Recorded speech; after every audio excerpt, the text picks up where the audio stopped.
This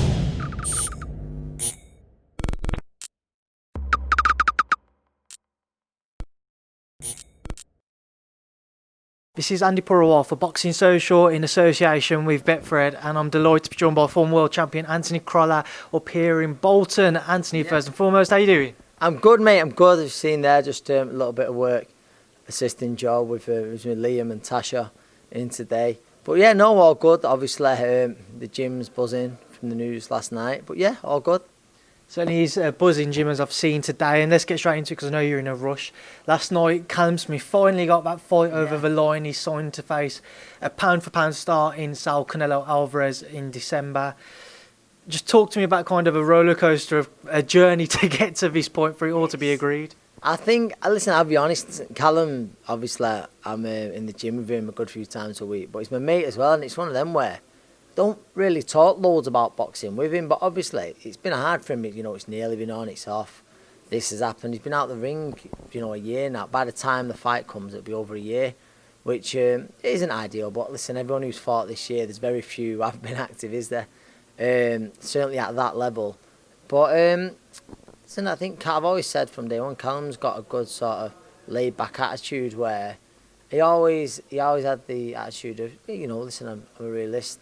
I might have a Ring magazine belt, might be the number one in the division, but Canelo's the biggest name in boxing, so I do have to sort of wait on it. If the fight comes up, great, but I'm not going to make a career of trying to make that fight. So he was like, brilliant, you know, of course that's the fight I want. Everyone wants that fight, and I think that's held him in good stead, you know, for this, and just super laid back, and you've seen today, he looked great today in the gym, in sparring, and that's it, mate. Really, it's Listen, I'm made up for Callum, as in, and it's not like he's not a fanboy, because you've got to remember what Callum's got here. Callum, you know, undefeated fighter, world champion, got all, you know, the belts. He's a world champion. He's got the Ring magazine belt, and it's so there's a lot on the line for him. He's not just thinking, oh, I'm getting the biggest payday I could get. That's not the case. But listen, that's nice, and as a lad, it couldn't happen to anyone nicer. I think it's just over 4 weeks from the day of the announcement until the night of the fight. Yeah. I know that Callum would have been in the gym for a while. I know he's been in for a few months. Gym, yeah. And for the last few weeks, he's probably picked it all up a little bit. But on that type of notice, will it affect Callum at all? No, I don't believe it will, because Callum was hoping to fight in December. He's been in the gym. He's been in the gym a long time, so I'm buzzing that he's out before Christmas, because otherwise then it would have been like, back out the gym, then back in the camp. He's been in the gym a long time, so there's not the chance of him not being in condition. I think you can see he's in a good place, he's physically and mentally as well. Like you say, I think it always helps when you're as laid back as Callum. He's not going to be overthinking things. It was like, yeah, if it happens, brilliant, that's the fight I want. If not, I'm a world champion, I'll go and defend it. I know you won't want to give away too much, but what are the keys to success for Callum in this bout? It's, I know him and Joe will go away, work, you know, they're watching, they've been studying for a bit, they've been working on things. I believe they got fantastic in-house sparring straight away with Callum Johnson, who has a lot of similarities to Canelo, his brother Beefer, and that's just us two straight away. But then there's little things where Joe might just bring a sparring partner in for a round or two, just to try and do certain shots. But listen, there's no denying Canelo's an unbelievable fighter, very complete fighter, you know, well balanced. The way he makes fights slip shots, he makes fights just miss, and he comes back with the sharp counters. Is without doubt he would have been the best lad who Callum Smith's been in.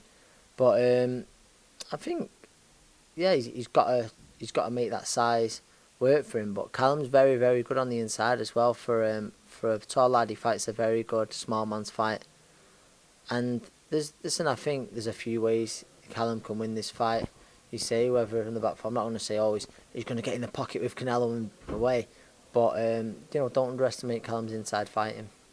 A few other things I just want to touch on before I let you go, and because as I say, I know you're in a rush. We never had a chance to speak, but we saw Vasily Lomachenko's defeat to Teofimo Lopez, a brilliant performance from Teofimo. Yeah. Just quickly touch on that for me. What did you make of it? I thought it was a close fight. I thought it was a very close fight. I thought the right man got the decision. I didn't agree with the scorecards. It was almost a fight of two halves.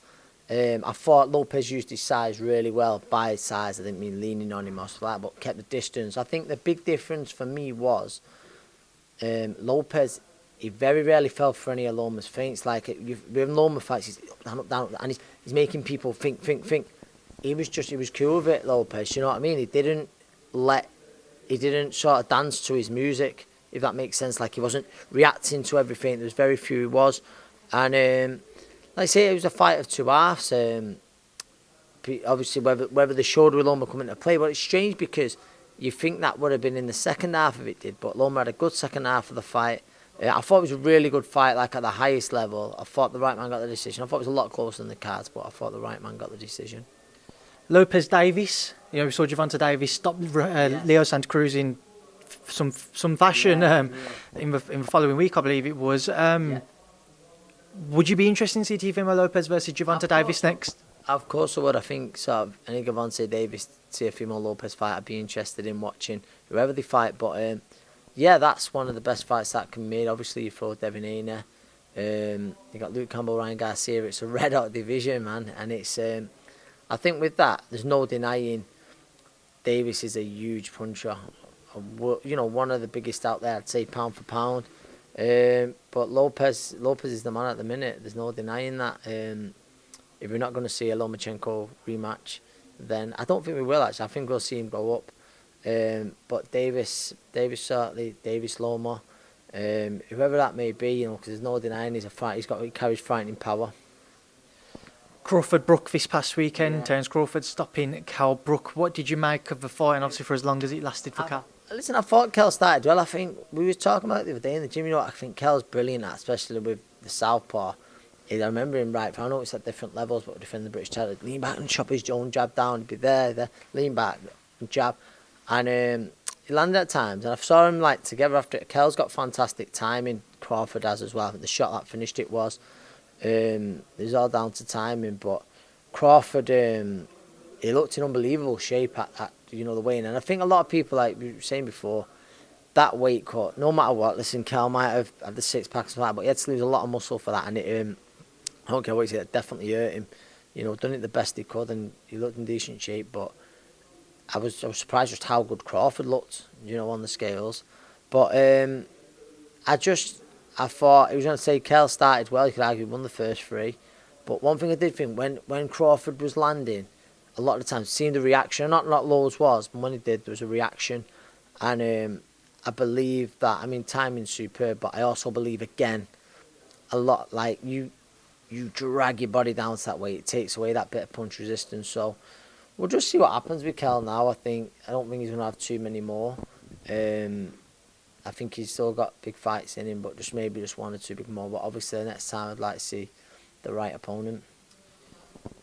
Anthony, you had your own announcement earlier this week. You teamed up with STN Sports. Yes. Where did that all come from? No, I just I'm good friends with Paul Redder and Sean. I know well. Obviously, I've been working with Callum and stuff like that, and that was it. So it'd be great to work alongside those guys.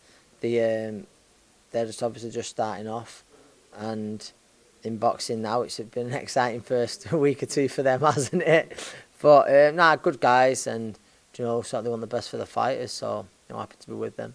Final thing, I just want to get your thoughts on is next weekend we see Daniel Dubois versus Joyce, and your thoughts on it. It's tough, so tough to call. So I think, if guns to the head, pick a winner, I go Dubois, but it's not confident. I keep saying I just can't understand how Joyce is being overlooked the way he is. I say it all the time. For me, Joyce, he won the Olympic. I thought it was a bad decision in the final. WSB, lost to Usyk, but he beat some great names in that. In such a short pro career, he's fought some fantastic names, and I feel like he's badly getting overlooked. So if Dubois, if he's not out of there, by the halfway stage, you do think. But I say Dubois, he looks the real deal, but it's not the most confident pick, but I'm going Dubois. Right, and it's been 9 minutes. I said I'd take 5, so I appreciate your time. Thank you. See you later, man. See you later. Cheers, I know, it's good to see you, mate.